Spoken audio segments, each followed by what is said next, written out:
तो कृष्ण भगवान ने अर्जुन को गीता में यहां तक बता दिया कि तुम कौन हो।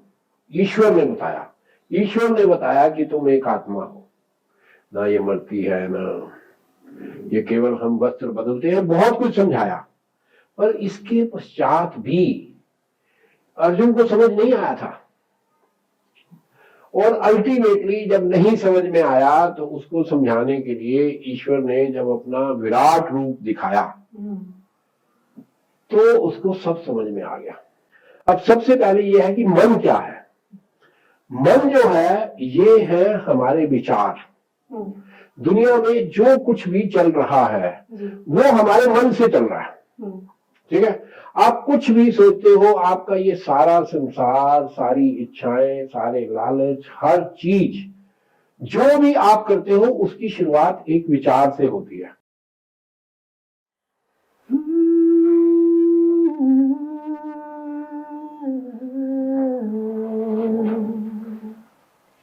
कोई बता दे मैं हूँ कहाँ, कोई तो बता दे मेरा पता, सही है कि नहीं मेरी ये डगर, लूं कि नहीं मैं अपना ये सफर, डर लगता है सपनों से कर देना ये तबाह, डर लगता है अपनों से दे देना ये दगा। मैं चांद हूँ या दाग हूँ, मैं राख हूँ या आग हूँ, मैं बूंद हूँ या हूँ लहर, मैं हूँ सुकून या हूँ कहर। कोई बता दे मैं कौन हूँ, क्यों हूँ मैं, क्या हूँ मैं, कौन हूँ, यकीन है कि नहीं खुद पे मुझको क्या, हूँ कि नहीं मैं, है फर्क पड़ता क्या, किसके कंधों पे रो हो जाए जो खता, किसको राहों में ढूंढूं खो जाए जो पता। मैं चांद हूँ या दाग हूँ, मैं राख हूँ या आग हूँ, मैं बूंद हूँ या हूँ लहर, मैं हूँ सुकून या हूँ कहर। वो मैं कौन हूँ। नमस्ते, गुड इवनिंग। मैं अनुजा सहाय आप सबका स्वागत करती हूँ राकेश डांग साहब के ऑफिशियल यूट्यूब चैनल पर दैट टॉक्स अबाउट स्पिरिचुअलिटी। और जैसा आज का ओपनिंग सॉन्ग था मैं कौन हूँ, तो जाहिर सी बात है आपको सब्जेक्ट तो आज का क्लियर हो ही गया होगा। तो सबसे पहले यही सवाल मैं राकेश डांग साहब से पूछना चाहती हूँ आपका स्वागत करते हुए कि हमें बता दीजिए, मुझे बता दीजिए मैं कौन हूँ। तो आपका कहने का मतलब है आपको नहीं मालूम कि आप कौन हो, या कुछ मालूम है? शायद थोड़ा थोड़ा। क्या बताइए। पहले अगर आप पूछते तो शायद मैं कहती मैं अनुजा हूँ, आज तक या थोड़े टाइम पहले तक यही समझती थी। लेकिन जैसे मेरी धीरे धीरे स्पिरिचुअलिटी में ग्रोथ हो रही है आपके गाइडेंस में, और जितना भी हम सीख रहे हैं, ये समझ में आया है कि मैं अनुजा तो नहीं हूँ, और एक कैरेक्टर है अनुजा का जो मैं इस जन्म में निभा रही हूँ। एक ये मेरा वार्डरोब, मतलब एक ये वस्त्र मैंने पहना हुआ है अनुजा के नाम का, और वही कैरेक्टर्स मैं प्ले कर रही हूँ। बस ज्यादा नहीं, अब उसमें चलने की आगे कोशिश कर रही हूँ। मैं बताऊं कौन था? तू पिछले जन्म में एक भूतनी थी। ये तो हो सकता है। तो इसलिए आज का चैप्टर इतना, जिस तरह से हमने शुरू किया, इतना कॉमिकल नहीं है। ये एक बहुत डिफिकल्ट क्वेश्चन है कि मैं कौन हूँ जी। अगर हम यहाँ दर्शक अपने मन से भी सोचेंगे कि वो कौन है, तो वो सोच पाएंगे? कुछ नहीं सोच पाएंगे, क्योंकि मैं कौन हूं की डेफिनेशन देना ये इस दुनिया के स्पिरिचुअलिटी के यक्ष प्रश्न है। एक इंपॉर्टेंट फर्स्ट क्वेश्चन है कि मैं कौन हूं। सारी स्पिरिचुअलिटी का आधार ये इसी क्वेश्चन पे अड़ा है कि मैं कौन हूं। ये बहुत सारे लोग जो स्पिरिचुअलिटी की ओर थोड़ा बहुत जाना चाहते हैं या वैसे भी इस क्वेश्चन के बारे में हमेशा सोचते हैं कि मैं कौन हूं। स्पिरिचुअलिटी में आने से पहले अगर कोई इंसान जिसकी इंक्लिनेशन जो है वो इस स्पिरिचुअलिटी की ओर होती है तो वो होती इसी वजह से है कि उसकी ये जिज्ञासा है कि मैं कौन हूं। वो सब कुछ कर रहा है, भिन्न भिन्न चीजें कर रहा है। देखिए, तो आपको एक डेफिनेशन हम बात करते हैं कि मैं कौन हूं। कौन हूं ये वर्ड हर जगह, हर परिप्रेक्ष्य में, हर जगह पे, हर विषय में बदल रहा है।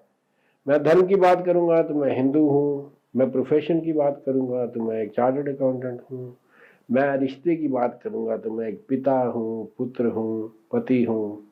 मैं किसी विषय में, मैं जमीन बेचने गया तो मैं लैंडलॉर्ड हूँ, मैं वोट देने गया तो मैं एक वोटर हूँ। तो मैं कौन हूँ? तो कौन हूँ का मतलब यह है कि ये हर जगह पे चेंज हो रहा है। पर सवाल ये है कि मैं इसकी मूलता मुझे नहीं मालूम कि मैं कौन हूँ।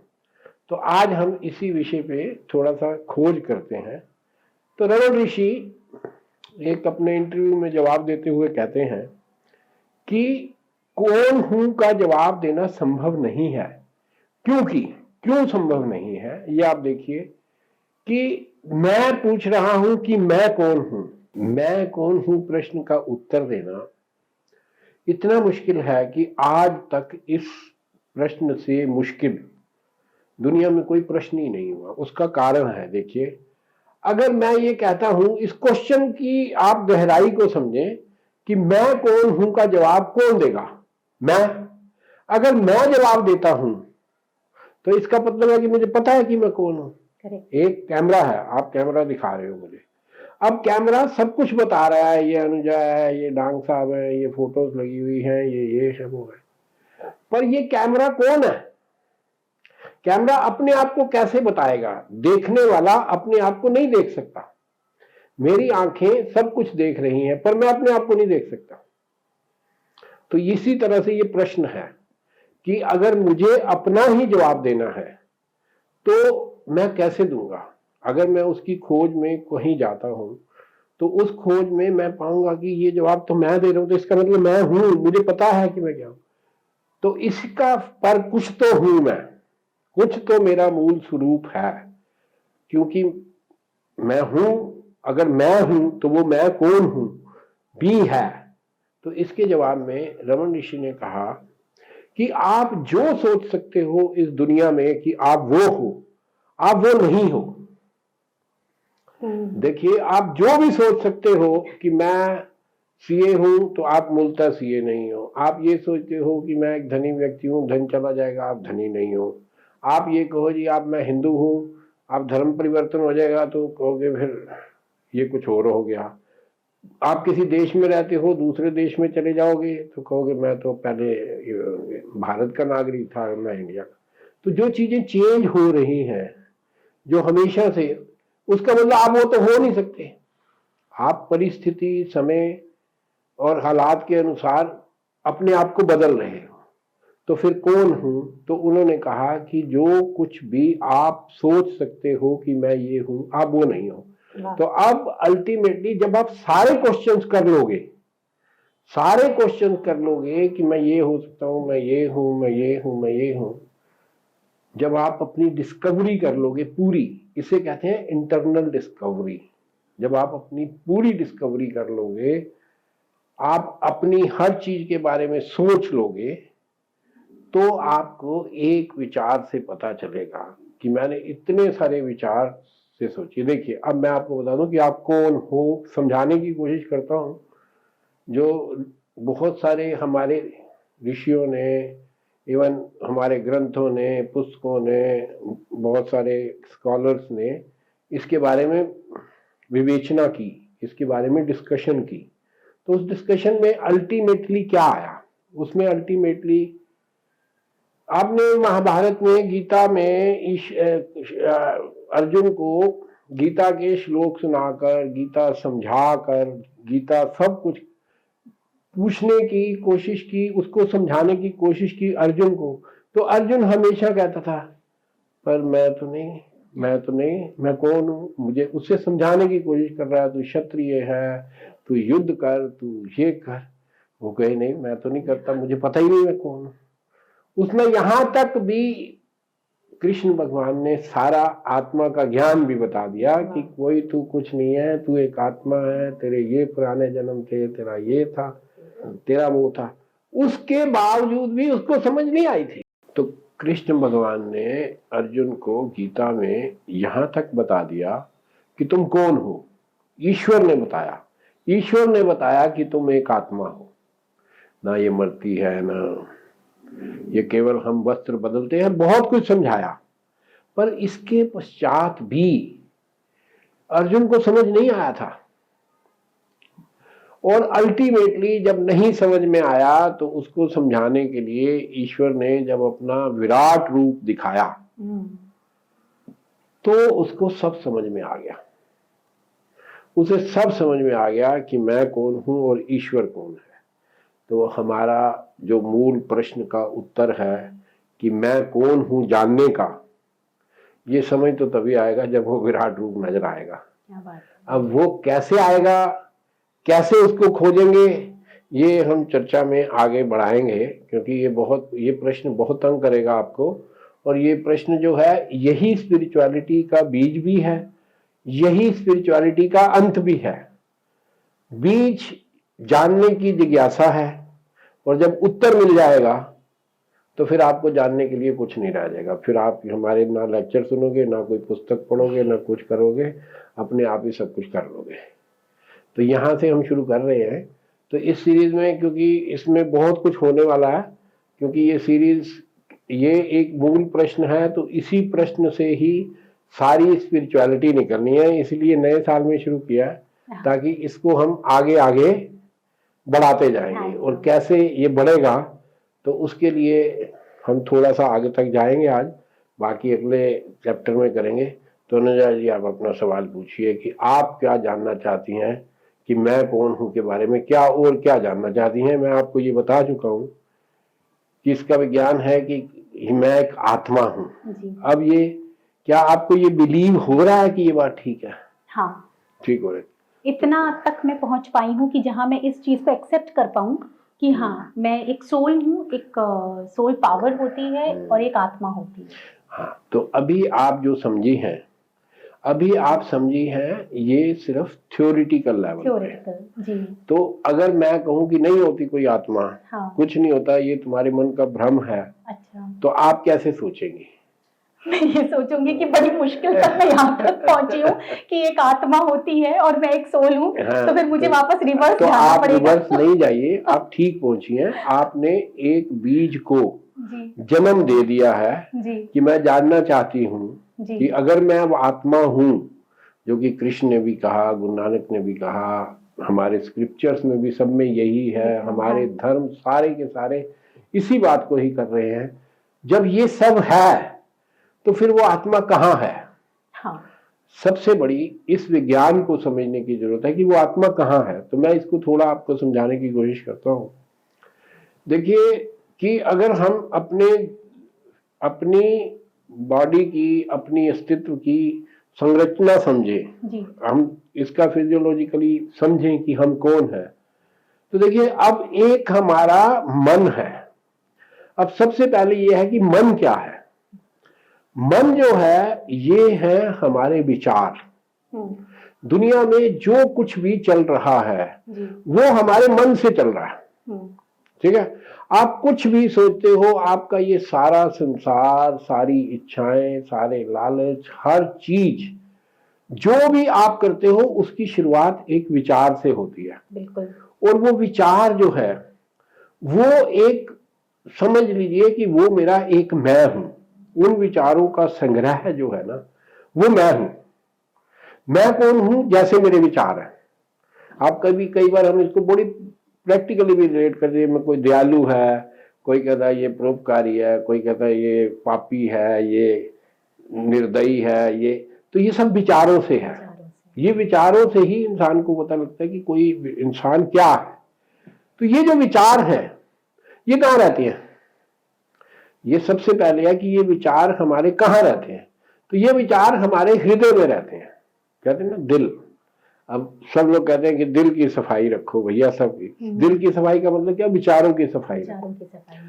अब जब तक ये विचार है तो मेरे को मेरा मूल पता नहीं लग सकता, क्योंकि और विचारों की प्रकृति क्या है कि विचार सदा बदलते रहते हैं, सदा चलते रहते हैं। आप सोते जागते जब भी सोचे, इवन स्वप्न में भी आपके विचार चलते रहेंगे। बिल्कुल बिल्कुल। अब अगर ये विचार चलते रहेंगे तो, और ये मैं विचार ही हूं, तो मेरे को कैसे पता लगेगा? मुझे तो हमेशा विचार ही नजर आएंगे। ठीक है, मेरे विचार अगर चलते रहते हैं, जब भी मैं कभी सोचने की कोशिश भी करूं कि मैं कौन हूं, तो मेरे विचार मुझे सोचने ही नहीं देंगे। मैं तो ऐसे ही सोचता रहूंगा, कभी वकील सोचूंगा, कभी डायरेक्टर मानूंगा अपने को, कभी प्रोड्यूसर, कभी कुछ कभी कुछ। अच्छे बुरों की बात करूंगा तो मेरे विचार चलते रहेंगे, मुझे कोई विचार अपना अच्छा लगेगा, कोई बुरा लगेगा। तो रमन्ना ऋषि यहाँ बाकी सब धर्मों में सब ने यही कहा कि जब ये विचार शून्य हो जाएंगे ना, ये विचार जो शून्य हो जाएंगे, तो आपको अनुभूति होगी कि आप कौन हो। तब आपको आपकी आत्मा के दर्शन होंगे। ये आत्मा का ही पार्ट है, ये तुम्हारा ही सूक्ष्म शरीर है जो मैं के रूप में, मैं मीन्स विचार, मैं के रूप में यहां एग्जिस्ट कर रहा है। और जैसे ही ये मैं खत्म होएगी तो आपको मूल स्वरूप के दर्शन हो जाएंगे, जो आपकी आत्मा है, जो आपके अंदर स्थित है। तो ये क्वेश्चन को ऐसे फाइंड आउट, अब आत्मा कैसे मिलेगी आपको और ये विचार कैसे शून्य होंगे, इसी के आधार पर सब कुछ, जितना भी धार्मिक शास्त्र, किताबें, स्क्रिप्चर्स, महात्मा हमारे जैसे कुछ जो भी बोल रहे हैं, ये सब जो है ये इसी पर ही बोल रहे हैं।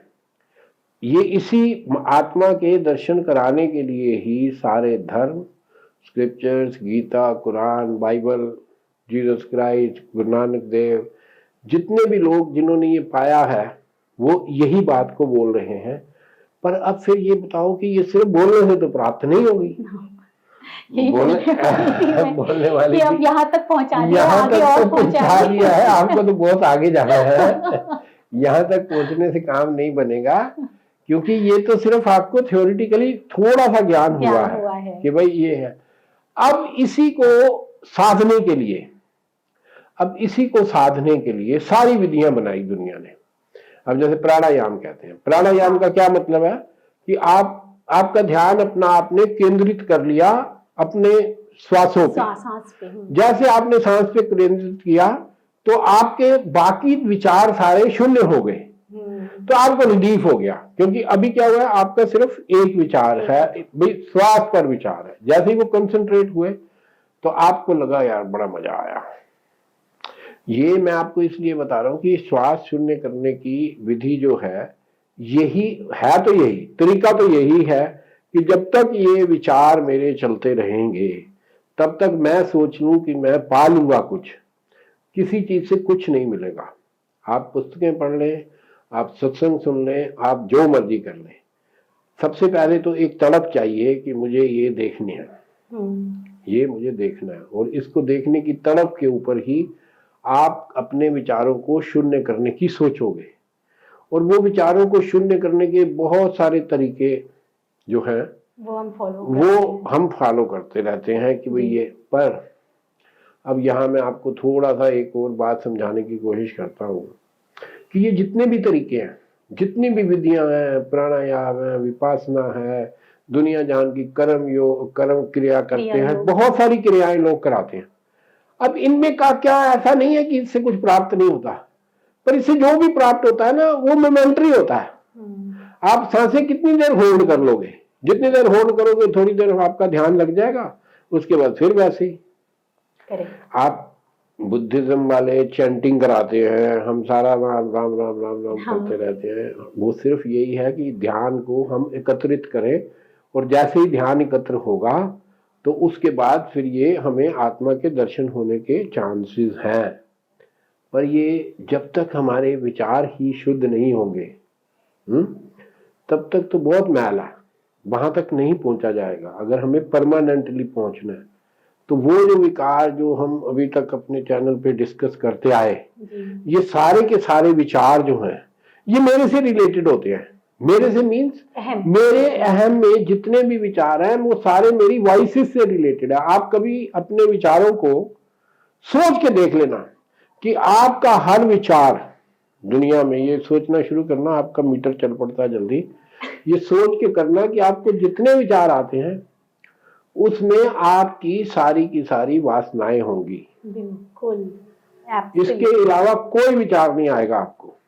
जिस दिन ये विचार इन वासनाओं के अतिरिक्त, वासनाएं क्या हैं? काम, क्रोध, लोभ, मोह और अहंकार, इनके ही विचार आएंगे आपको। जिस दिन ये विचार ईश्वर की तरफ मुड़ जाएंगे, ये वासनाओं के नहीं होंगे, तो आपको ईश्वर के दर्शन हो जाएंगे। ये एक पक्की बात, आज का ये निष्कर्ष है। तो कितने मिनट हो गए?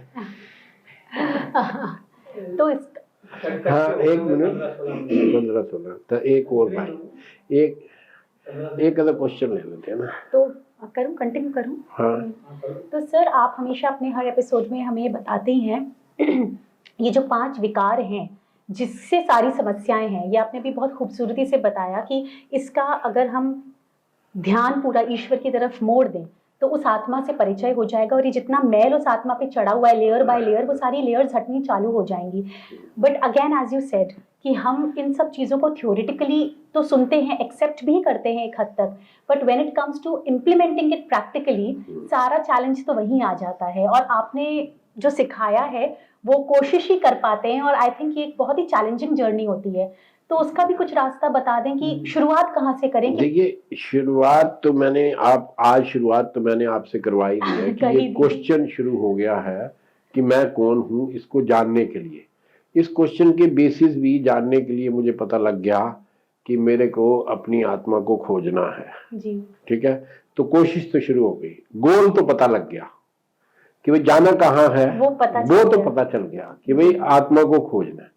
अब उसको खोजने के जो तरीके हैं, अब वो तो बहुत सारे फैले पड़े हैं। इतने तरीके हैं कि आप किसी महात्मा के पास, किसी सेक्ट के पास, किसी किताब में, किसी जगह भी चले जाओगे तो बात तो यहां तक होगी। यहां तक की बातें सबको बहुत अच्छी लगती हैं। इसके बाद होती है एक्चुअल जर्नी शुरू।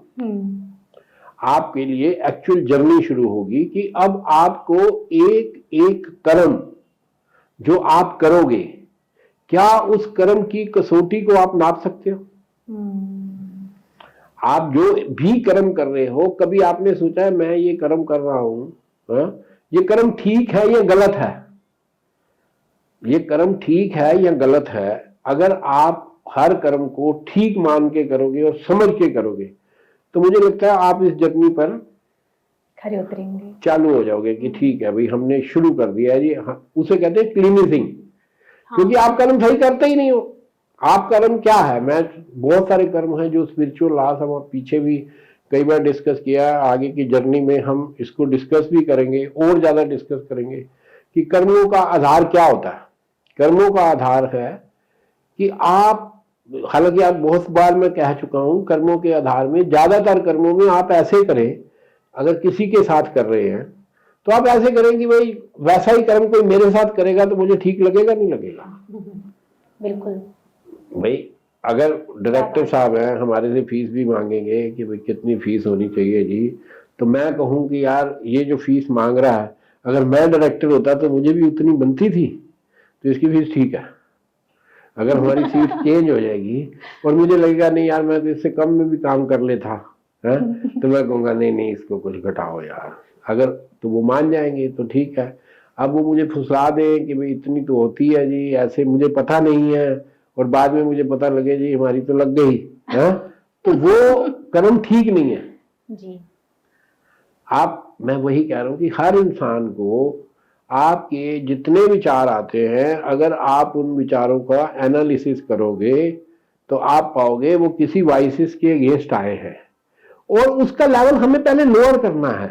देखिए, ये जितनी भी हमारी ये वाइसेस हैं, विकार हैं, ये विकार एक्चुअली जीवन को जीने के लिए ही बने हैं। ऐसे तो जीवन ही नहीं चलेगा। अगर मैं कहूं कि मैं कामना नहीं करूंगा तो मैं फिर कुछ करूंगा भी नहीं। भाई आज हम फिल्म बनाते हैं तो काम करते हैं, उसके आगे वो सब तो ऐसा हम सोच ले यार नहीं नहीं कहीं गलत ना हो जाए काम, हम करेंगे ही नहीं, तो ऐसा नहीं होगा। तो काम तो हमें करना ही पड़ेगा। तो वो क्या कहते हैं, अकर्म तो हम नहीं रह सकते। इसके बाद जब काम करना पड़ेगा तो उस काम को किस तरह से करना है, क्या करना है, ये सारा जीवन यही सीखना है। मैं आपको सच बता रहा हूं कि आपको कोई पढ़ने की जरूरत नहीं, किसी पुस्तक की जरूरत नहीं, किसी स्क्रिप्चर की जरूरत नहीं।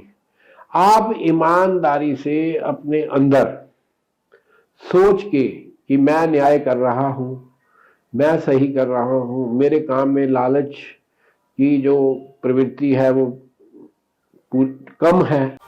क्योंकि विचार ही जो है, देखिए विचार में दो बातें हैं, मैंने आपको पहले भी समझाया, बाहरमुखी और अंतर्मुखी। बाहरमुखी क्या है कि जब हमारे विचार सारे वाइसेस से लिपटे हुए हैं, संसार में आते हैं। संसार तो जगत है, इसीलिए कहते हैं कि ये जो जगत के विचार हैं ये मिथ्या है। और अगर वही आदमी के जो विचार शून्य हो जाएंगे तो वो अपने अंदर चला जाएगा। अंदर चला जाएगा तो वो अनंत स्वरूप हो जाएगा, उसको आत्मा के दर्शन हो जाएंगे। वो दर्शन होंगे तो उससे सारा प्रपंच जो है ना ये रचा हुआ, ये सब समझ भी आ जाएगा। उसमें फिर आपको किसी से सुनने की जरूरत नहीं है, उसे ही ज्ञान की प्राप्ति कहते हैं। तब आपको ये भी पता चल जाएगा कि मुझे ये क्या करना है। मैं आपको इसका एक उदाहरण सिर्फ दूंगा कि जो आदमी एनलाइटन होगा उसमें दोष नहीं होगा। जब आप किसी आदमी में ये सोच लो कि इस आदमी में कोई दोष नहीं है किसी चीज के प्रति, ना धर्म के प्रति, ना गरीबी अमीरी, ना जात पात, ना रीजन, ना कुछ, तो इसका मतलब है कि ये एक टेस्ट है कि अब इसके ऊपर कोई बहस नहीं है। उसको किसी धर्म से नफरत नहीं होगी, उसको किसी बंदे से नफरत नहीं होगी, उसके मन में सबके प्रति दया या प्रेम नहीं भी होगा तो कम से कम नफरत तो बिल्कुल नहीं होगी। वाह, ये एक टेस्ट है। अब आप अगर वाकई ही अपना कर्म जांचना चाहते हो तो इस आधार पे जांच लेना। क्या बात है। ये मतलब आपको नए साल का एक टिप है, बैरोमीटर दे दिया है कि इससे नाप लेना। अगर ये नापना शुरू करोगे, जैसे ही ये शुरू होएगा तो ये होगा कैसे, ये आपके विचारों से होगा। आप विचार करोगे, कुछ ना कुछ काम करोगे गलत, क्रोध में गलत कर जाओगे, लालच में गलत कर जाओगे, जलन में कर जाओगे या कहीं भी। तो अगर उसके बाद आपके पास सोचने की प्रक्रिया है तो आप सोचने में हमेशा सोच लोगे कि नहीं यार, मैं अगर ये ना भी कहता तो गुजारा तो चल रहा था। अब हमारी लड़ाई होती है, गुस्सा होता है, लोग पता नहीं कहां से कहां तक पहुंच जाते हैं, छोटी छोटी रोड रेजेस में कत्ल तक हो जाते हैं, वरना बात तो कुछ भी नहीं होती। आजकल तो इंश्योरेंस कंपनियां ही पैसे दे देती हैं नुकसान के भी है। इसके बाद भी अपनी ईगो में लोग निकल आते हैं, तूने मैंने कैसे ठोक दी, ये कैसे कर दिया, वो कैसे कर दिया। तो मेरा कहने का मतलब ये है कि अगर आप हेट नहीं करते, जलन नहीं रखते, प्रतिस्पर्धा नहीं करते, किसी से आपका कोई कंपटीशन नहीं है, आप अपने आप में पूर्ण पाते हो अपने आप को, तो ये इस रास्ते पे आप चलोगे। ये वैसे आउटफॉल है, ये होगा बाद में जब हो जाएगा एनलाइटन। पर क्या है कि अगर ये पाल लेंगे तो इससे फिर आपका क्या होगा, दुख आप देखोगे कि आपके सारे दुख खत्म हो गए। ज्यादातर दुख तो इसी चीज के ही है, उसके पास ये वाली कार हो गई यार, मेरे पास नहीं है। अरे उसकी फिल्म ज्यादा चल गई, हमारी नहीं चल रही, हम कहते रहेंगे यार हमारा को कोई पूछता नहीं है, वो उसकी हिट हो जा रही है। यही करते हैं ना हम लोग फिल्म इंडस्ट्री में। क्या करते हैं, कोई फिल्म देख के आएंगे, हिट हो जाएगी, कहेंगे नहीं नहीं बेकार है, पता नहीं ऐसे। लोग पागल हो गए, कैसे हिट हो गई, लोग पागल हो गए हैं। लोगों को ये देखने को आजकल मिल रहा है। खैर ये बातें तो हम भी करते हैं, मैं नहीं इसलिए कह रहा हूँ, बट हमारे को कोई उससे दुख नहीं होता। मेरा मन ये कहता है भी चलो हम तो इस तरह से सोचते हैं बैठे बैठे कि चलो यार हिट हो रही है ना तो अच्छा है, बाजार बढ़िया बन रहा है, हाँ। तो हमारी भी हिट होएगी। इस तरह से सोच रहे हैं ना कि इससे कि भाई अगर हमारी नहीं भी हिट हुई तो हम कहते हैं ठीक है कोई बात नहीं, अगली ट्राई करेंगे ना। ठीक है, तो आपका और कोई प्रश्न? सर आपने तो इतना इतना खूबसूरती से एनलाइटन कर दिया, और एक्चुअली जो मैं पूछने भी वाली थी वो आपने इसी में कवर कर दिया कि हाँ। एक्चुअली जो जर्नी हमें फॉलो करनी चाहिए फॉर अ कंसिस्टेंट कंसिस्टेंट गोल, कि हमें वो कैसे मिले अपनी कंसिस्टेंसी से, वो ऐसे ही होगा। क्योंकि आपने बताया कि योग कर लीजिए, क्रिया योग कर लीजिए, किसी भी तरह का आपने श्वास पे ध्यान ले लीजिए, बट दैट इज टेम्पररी। वो जब तक आप करेंगे तब तक आप शून्य में चले जाएंगे, but the moment you leave it, the moment you come out of it, आप वापस से बैक टू स्क्वायर वन। तो वो I think is not the way. And जो आपने अभी हमें बताया, वे तो एक ही है, वे एक ही Exactly. है कि आप अपने कर्मों में change कर्मों में भी चेंज का मतलब समझ लीजिए, मैंने आपको बताया कि आपके विचार आपके हृदय में रहते हैं, बिल्कुल, और अगर आप उन विचारों में सफाई लाना चाहते हो या उनको शून्य करने के तरीके के बाद सच्चिदानंद पाना चाहते हो, क्या तो बात है। उस विचारों को आपको बदलना है। और वो विचार जो पैदा हुए हैं वो सारे ये 5 भूतों की वजह से ही हुए हैं। इन भूतों को कंट्रोल में कर लो, कम लालच करो, क्रोध कम करो, लोभ कम करो, मोह कम करो, तो अहंकार अपने आप ही कम होगा। वाह। ये पिछली बार भी मैंने आपको समझाया था कि ये आपस में सारे रिलेटेड हैं। आपकी कामनाएं जब पूरी नहीं होती तो आपको गुस्सा आता है, जब गुस्से अगर कामनाएं पूरी हो जाती हैं तो फिर आपका लोभ बढ़ जाता है। मैं आपको बात कर रहा था कि ये काम, क्रोध, लोभ, मोह, अहंकार, हालांकि मैंने अपने पिछले एपिसोड में भी इसका मतलब बताया था, मैं आपको एक बार फिर क्लियर करता हूं कि देखिए, आज को समअप कर रहा हूं, आज की सारी इसको, ये 5 जो हमारे, जिसे पंचभूत नहीं कहना चाहिए, वैसे तो ये 5 विकार हैं हमारे, जो हमारी आध्यात्मिक तरक्की में सबसे बड़े बाधक हैं। क्योंकि इन्हीं के जो विचार हैं, इन्हीं के अंतर्गत जो विचार हमें आते हैं, वही हमें उन्होंने ही रोक रखा है कि जो हमारी आत्मा से हमें मिलने नहीं देते। इन विचारों की जो मैल है वो हमारी आत्मा पे जमी हुई है, और जिस दिन ये मैल खत्म हो जाएगी उस दिन आपकी आत्मा तो बहुत प्रकाशवान है। वो तो आपको ऐसे नजर आएगी जैसे आप, ये उसी तरह से है। आज अगर आप अंदर देखना चाहोगे तो ये नजर नहीं आने वाली, क्योंकि अंधेरा ही अंधेरा है इनका। जिस दिन इन विचारों में शुद्धि हो जाएगी, ये खत्म हो जाएंगे, इसको आप कंट्रोल कर पाओगे, तो उस दिन आपको कोई प्रॉब्लम नहीं, आपको अपनी आत्मा के दर्शन होंगे। तो क्योंकि ये विषय तो बहुत लंबा है, हम इस विषय को अभी विराम दे रहे हैं और इसको कंटिन्यू करेंगे अगले एपिसोड में भी। तो अगर आपका इस विषय के ऊपर और कोई प्रश्न हो, और क्या प्रश्न तो बहुत हैं, अभी तो हमारे अपने ही प्रश्न ही खत्म होंगे, मतलब आपके भी लेंगे, तो नेक्स्ट एपिसोड में हम जरूर लेंगे, क्योंकि समय की जो एक बाधा हमेशा रहती है। हमारे डायरेक्टर साहब भी इशारा कर रहे हैं कि वीडियो लंबा हो गया है, तो आप इसको कंक्लूड कर दीजिए। नहीं सर, बिल्कुल जैसी आपकी इजाजत, मैं इसको कंक्लूड तो कर दूंगी। सही मायने में टॉपिक इतना इम्पोर्टेंट और इतना सेंसिटिव टॉपिक आपने जो छेड़ा इस नए साल में, डेफिनेटली इसमें अनएंडिंग क्वेश्चंस होंगे और हमारे व्यूअर्स के भी ढेर सारे क्वेश्चंस होंगे। तो आई एम वेरी ग्रेटफुल कि आपने, मैं यही पूछने वाली थी कि क्या हम इसको अगले एपिसोड में कंटिन्यू कर सकते हैं। हाँ, बिल्कुल, तो इसको हम कंटिन्यू करेंगे, और आपका बहुत बहुत धन्यवाद हमको स्पिरिचुअली एनलाइटन करने के लिए sir. Thank you so much. Thank you. तो दोस्तों, अगर आप हमसे जुड़ना चाहते हैं इसी तरह जैसे आप अभी तक जुड़ते आए हैं और स्पिरिचुअली एलिवेट होते गए हैं, एनलाइटन होते गए हैं राकेश टांग सर की हेल्प से, उनकी गाइडेंस से, तो बस इस चैनल को फॉलो कीजिए, सब्सक्राइब कीजिए और वीडियो को लाइक और शेयर करना बिल्कुल ना भूलिए। Thank you.